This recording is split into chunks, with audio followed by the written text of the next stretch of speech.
So guys, today back for another video on the channel. Today we're here for the player ratings between Newcastle United and Leicester. Before I do the player ratings, I'm going to have a little bit of a rant. I need to get off my chest, and best way to do it for me is to do it on YouTube. Make sure to leave a like, lads, subscribe to the channel, and let's go through my rant now. What an awful performance. Obviously the player ratings today aren't going to be great. There's going to be a lot of lows, and I mean a lot. I think every player will get a low rating obviously, but it was shocking today, and we didn't look like we were going to try and win the game. Second half, it looked like a training match, tacklers versus defenders. Literally, it was an absolute disgrace. I've seen people slating Perez, I've seen people sticking up for Perez. I can understand both, but for me, if you've been at a club for 5 years, you don't celebrate in front of the Gallagate, giving it the all. You don't do it. You just don't. You don't celebrate like that from being at the club for 5 years and being a very good servant for the club. The club will remember that now. Jose Perez being a knobhead. Horrible today. It was just dreadful, wasn't it? I think Jose Perez, he thinks he's big, doesn't he? Because he's done that to try and show Newcastle, oh, look where I am. I'm second in the Premier League. I couldn't care. I knew he was going to score. Didn't expect him to celebrate. I wasn't bothered that he scored. I was bothered because he celebrated. That was the thing that really hit me, because he shouldn't have done that. Hamza Chowdhury as well. I've seen someone on Twitter say Newcastle fans are racially abusing Hamza Chowdhury. No, mate. The reason being, we were booing him because he broke Matt Ritchie's ligament in his ankle, right? Okay, he's done that. Then on an interview for, I don't know if it was Sky, but I seen it on Football Daily, and laughed. Someone's going through hell, and you think it's acceptable to laugh.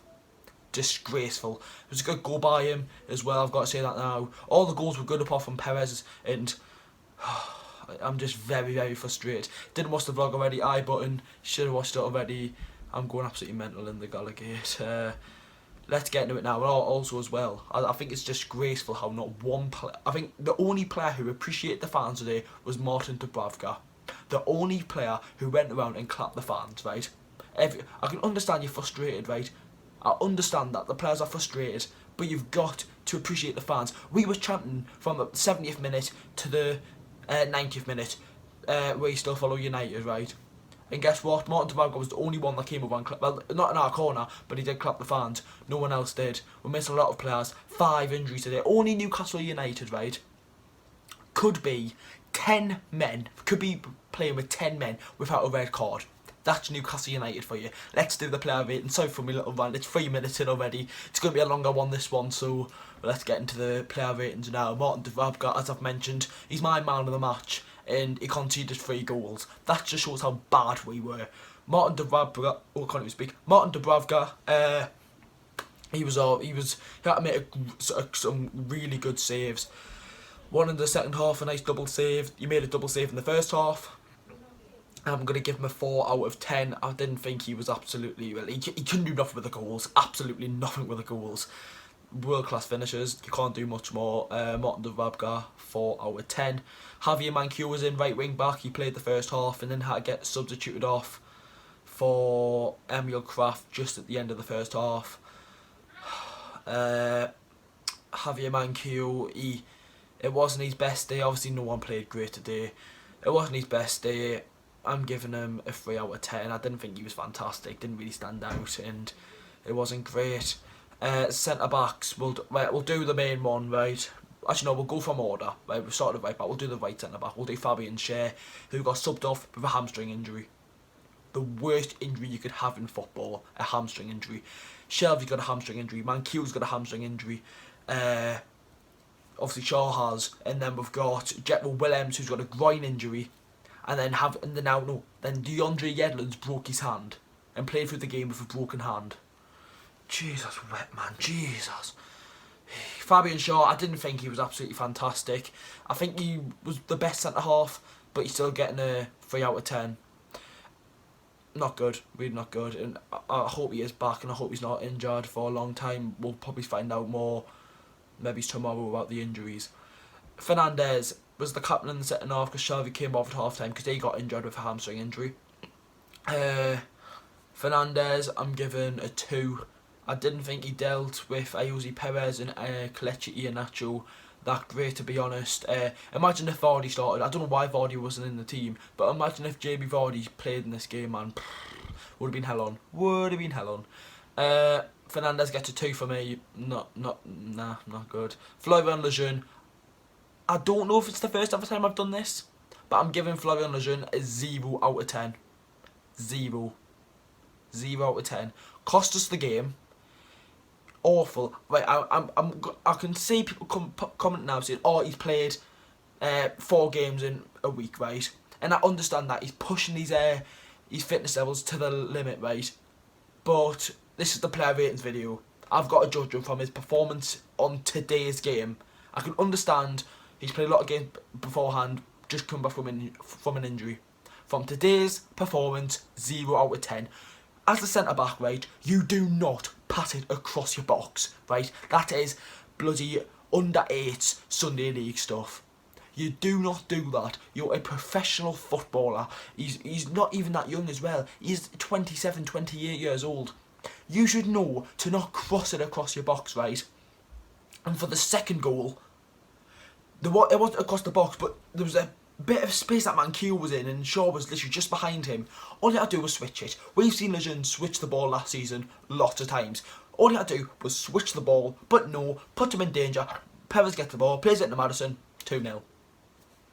Lejeune today, I can understand people are going to say blabby blabby blue and all that about how he's not played much and then he's played loads and then he's not been great. For his performance today, 0 out of 10. I don't know if I've done that before. OJ fans, let me know. Jetro Willems with a groin injury today wasn't great. He didn't really get up the field as much. But Jetro, I've got to give him. I'll give Jetro a 3. Hopefully his injury's not bad. He didn't look as bad. He could still walk, not like Mankiw who could barely walk. Don't know about Shelby, and then Shaw could barely walk. At least Jetro was alright. He went straight down the tunnel. 3 out of 10 for Jetro. Centre midfield, John Joe Shelby. He's not a captain, right? He is not our captain, right? And I love John Joe Shelby. I love him to bits, right? I think he's had a great season so far. But you can't give someone a captain's armband if they're not a leader on the pitch. That's one thing we've missed throughout this full December. We've missed a leader, right? For the sake, I think from now on, we computers won't dodge you. Andy Carroll's got to be our vice captain. Andy Carroll can scream at the players. He's passionate and he wants to do well. I can sure Shelby will say he does that, but he's quiet. Shelby's not that type of player to walk into the change rooms and scream at the players. He's not, is he? If you look at Andy Carroll, he's intimidating. He's scary, and that's what I think we've missed. From Shelby's performance today, it wasn't great. He got bullied all over the midfield. Didn't really get up the pitch. 2 out of 10 for John Joe Shelby. Isaac Hayden, one of our better players. I thought he put in a good. He worked hard, right? And that's what Isaac Hayden gives you. He worked extremely hard today, working up that line, up and down, and he was trying to win that ball back. And when you've got some dozy lad, right? Sean Longstaff. He's been dreadful this season, right? And when he's just sitting there and he's waiting for the ball and he's just dawdling across, Isaac Hayden's got to do the dirty work, and I think you've got to feel for Hayden this season. You really have to. Hayden, I'm going to give a 3 out of 10. You've got to feel for him, you really do. When he's putting the effort in and he's getting nothing out, it is hard. Miguel Almiron, it is hard when you're literally playing calm, left wing back, centre mid. It is hard because he was changing position all game and you can't get used to the fielding against the opponent. But Miguel Almiron, he worked very hard today, and something Joe Linton wasn't doing. We'll get on to him in a second, boys. But Miguel Almiron was working. The fans appreciated what he done. He was working the line on that left hand side, but it is hard when you're playing in a left wing back position when you're normally a central attacking midfielder. It is hard. Almiron, I've got to give a 3. onto the attackers now. For me, when I seen the lineup, I was like, ooh, Muto's starting. And I've always been a fan of Yoshinori Muto. It wasn't his game today. It wasn't a great game to put him in by Bruce. I want him to start on Saturday though. Will he do that? Will he start Gale, Sorensen? We don't know yet. We don't know, but I think in the first half, before they scored, I think Muto was all right. He does work hard. We all know that he really does work hard. He was getting at the defence. He was getting to the goalkeeper. Then after 2-0, the team went flat, and he couldn't really do much. So Yoshinori Muto, I'm gonna give we'll do a 3 out of 10. I didn't think he was poor. He was poor out of day, obviously, the whole team were, but he wasn't a standout with some of the players. Joe Linton's getting a 0. 2 zeros in this video. 0. Right? I'm not just talking about the chance, right, in the first half. And we're going to say his price tag again. £40 million. You're through on goal, right? And a journalist, you'll say, a £40 million striker, you've got to score. You're 1-on-1 with the keeper. It's 0-0. If you score that, it's a different game. We could have been speaking about this video saying Joe Linton had a fantastic performance. I've stuck up for him all season, but today, 0 out of 10. Disappointing, shocking, and it was absolutely terrible, right?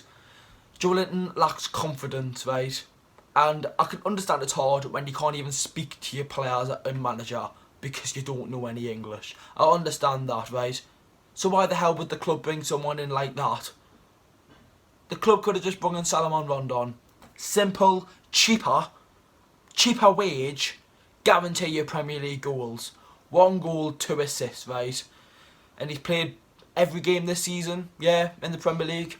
Today was awful, absolutely dreadful. He wasn't even working. There was a time where Almond was trying to work the line, but he couldn't because Joe Linton was just standing there, right? And he was like standing next to him, if you know what I mean. If you watched the game or were at the game, Almond was trying to work the line, but Joe Linton was next to him, and he was a donkey today. Donkey, 0 out of 10, right? The substitutes, right? So have we talked about any of them yet? I don't have we? Who came on? I've completely forgot. My mind went. All substitutes were in the 45th minute, right? Starting off with DeAndre Yedlin came on for Jetro. Yedlin, he's broke his hand. How did he manage to break your hand? Obviously, I've not seen the highlights back. I didn't even realise at the game. Yedlin's broke his hand somehow. So he could be out for a long time. Could be out for a short time. We don't know anything yet. The only performance, we've got to give him a 2. We didn't really stand out. Obviously, the game's dead by then. Leicester have already won the game, and you couldn't really do much with Yedlin. Then it was Emil Kraft for Javier Manquillo. He came on literally just before the half time ended, and then when Shark went off, he went into centre back, and then that's what made Miguel Almiron go into the left wing back position. So I didn't think Kraft was. He was obviously terrible, but he wasn't one of the standout players because he was shocking. He tried, and there was one time where he got proper stuck in. He made a good tackle. Give him a 2. Emil Kraft, 2 out of 10. Sean Longstaff, and it is disappointing when you've got a young lad, a young Geordie lad, in the team, not trying. That's what frustrates me. Like I wish Andy Carroll came on today. Obviously, it was pointless because he wanted to keep his fitness for whatever game, and the game was already dead. But Andy Carroll would have got stuck in. Andy Carroll would have played centre back and just got stuck in and bloody destroyed everyone. But I didn't think Longstaff was great today. Not good enough. 2. So lads, that's the end of the player ratings. Make sure to watch the vlog. I'm very disappointed with the performance today. And I'm scared about Rochdale. I'm scared that we actually might get beat. We can't get beat to Rochdale. Because if we do, and we're going to January and haven't won a game, Steve Bruce has got to get a lot of questions. Are the cracks shown for Steve Bruce? At the minute, yes. But know what he's going to say? Oh, my injuries. I had bloody injuries. And apparently as well, which I think is disgraceful, Shaw was a doubt for the game, and I come home because obviously there was no medals on, so I got picked up by my dad, and then he was telling us that Shaw was a doubt for the game anyways. And in Steve Bruce's words, he said that he learned from his mistakes from playing Alan St Maximin as is a doubt. So that means Shaw could be out for 3 to 4 months, maybe, with a hamstring injury. Luckily for Maximin, it's only a month injury and he could be back very soon.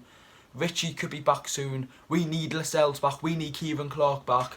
Lads, it's the longest player rating video out on the channel. If you enjoyed the longer videos where it's me ranting about the game, make sure to leave that like, subscribe to the channel, and I'll see you all in the next video, which will be the preview for the games against Rochdale, which I don't want to think about it, mate. I don't want to see us lose to Rochdale. And I'll tell you what it'll be. It'll be a replay, right? It'll be a replay back to how I was. Anyways, lads, Leicester City fans watching, enjoy it. Perez, you're a knobhead. See you later, lads. Spot on.